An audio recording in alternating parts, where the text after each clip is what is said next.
आपल्या सगळ्यांनाच वाटतं की पैसा म्हणजे आनंद, बरोबर ना? पण विचार करा, जर एखादा प्रसिद्ध कवीचा अनुभव याच्या अगदी उलट असेल तर? W.H. डेव्हिस यांची मनी ही कविता, यात एक असा संदेश आहे जो कदाचित संपत्ती आणि आनंदाकडे बघण्याचा आपला दृष्टिकोनच बदलून टाकेल. चला तर मग या कवितेचा हा लपलेला अर्थ आज आपण समजून घेऊया. आता बघा, कवितेची ही एकच ओळ आपल्याला विचारात पाडायला पुरेशी आहे. जेव्हा माझ्याकडे पैसा होता तेव्हा आनंद माहीत नव्हता आणि आता मी गरीब आहे तर तो सापडला आहे. म्हणजे काय? श्रीमंती दुःख आणि गरिबी सुख, हे तर एकदमच उलटं झालं. हे कसं शक्य आहे? हाच तो विरोधाभास आहे ज्याचा आपण आज शोध घेणार आहोत.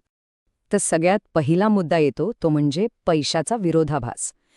कवीचं असं म्हणणं आहे की जेव्हा त्याच्याकडे भरपूर पैसा होता ना, तेव्हा तो जणू एका चक्रातच अडकला होता.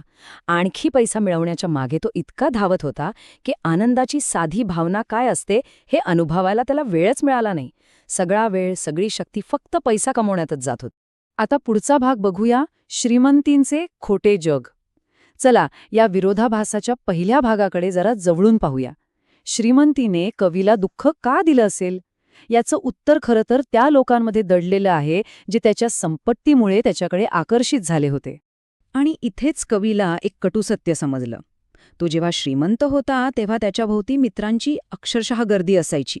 पण ती गर्दी खरी नव्हती. ते सगळे होते नकली दोस्त. त्यांची मैत्री त्या कवीशी नव्हती तर त्याच्या पैशाशी होती. पैसा गेला तसे हे सोई डिसँट मित्रसुद्धा गायब झाले.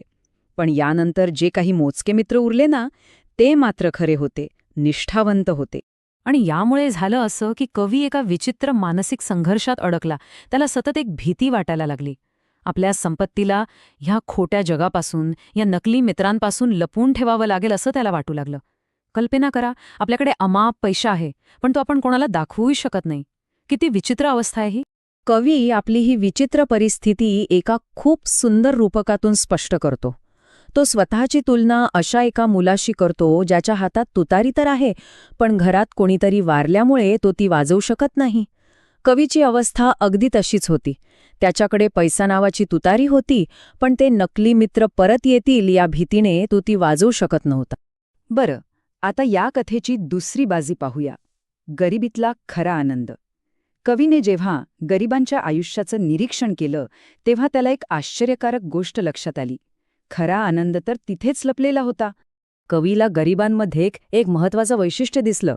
त्यांचं मन हलकं होतं. का बरं? कारण त्यांच्या डोक्यावर सतत अजून संपत्ती मिळवण्याचं ओझं नव्हतं. ते पैशाच्या चिंतेपासून मुक्त होते आणि म्हणूनच त्यांना आयुष्यात खरं समाधान मिळत होतं. इथे श्रीमंत आणि गरीब यांच्या मानसिकतेतला फरक अगदी स्पष्टपणे दिसतो. श्रीमंत माणूस बघा, तो नेहमीच असमाधानी असतो. त्याच्या अपेक्षा खूप मोठ्या असतात. सतत संपत्ती वाढवण्याच्या चिंतेत तो आयुष्यातले छोटे छोटे आनंद गमावून बसतो. या उलट गरीब माणूस आपल्या परिस्थितीचा स्वीकार करतो. त्याच्या अपेक्षा वास्तविक असतात आणि त्यामुळे त्याला साध्या सोप्या जगण्यातही समाधान मिळतं.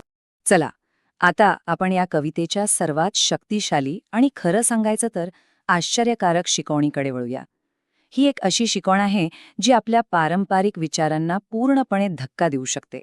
ही सगळी तुलना ऐकल्यावर मनात एक स्वाभाविक प्रश्न येतो. जर गरिबीत इतका आनंद आणि समाधान आहे, तर मग गरिबांनी श्रीमंत होण्याची इच्छाच का बाळगावी? आणि इथेच कवी आपल्या विचारांना एक जोरदार धक्का देतो. तो म्हणतो, नाही, गरिबांनी श्रीमंत बनण्याची गरज नाही. उलट श्रीमंतांनी एकदा गरीब होऊन अनुभवायला हवं. फक्त तेव्हाच त्यांना कळेल की खरा आनंद आणि खरं समाधान नक्की कशात असतं. यामागचं कारण अगदी साधं आहे. श्रीमंत माणूस कधीच समाधानी नसतो. तो सतत मोठ्या आकड्यांच्या मागे धावत असतो. 100 कोटी झाले की त्याला 200 कोटी हवेत, 200 झाले की 400, आणि ही धावपळ कधीच संपत नाही. या नादात तो आयुष्यातले लहान सहान आनंद अनुभवायचं विसरूनच जातो. तर मग ह्या कवितेतून आपल्याला संपत्तीची एक नवी व्याख्या शिकायला मिळते. चला, समारोप करताना पाहूया की या कवीच्या मते खरी संपत्ती म्हणजे नेमकं काय. तर मग खरी संपत्ती आहे तरी काय? या कवितेनुसार ती पैशाने विकत घेता येत नाही. ती सापडते खऱ्या निष्ठावंत मित्रांमध्ये, मनशांतीमध्ये, आयुष्यातल्या समाधानात आणि कोणत्याही प्रकारच्या चिंतेपासून मिळालेल्या मुक्तीमध्ये. हीच ती खरी दौलत आहे जी माणसाला खऱ्या अर्थाने श्रीमंत बनवते. ह्या संपूर्ण विश्लेषणाचा एकच स्पष्ट आणि महत्त्वाचा संदेश आहे. खरी श्रीमंती ही आपल्या बँक खात्यात किती शून्य आहेत यावर नाही, तर आपल्या आयुष्यात किती चांगली आणि खरी नाती आहेत यावर अवलंबून आहे.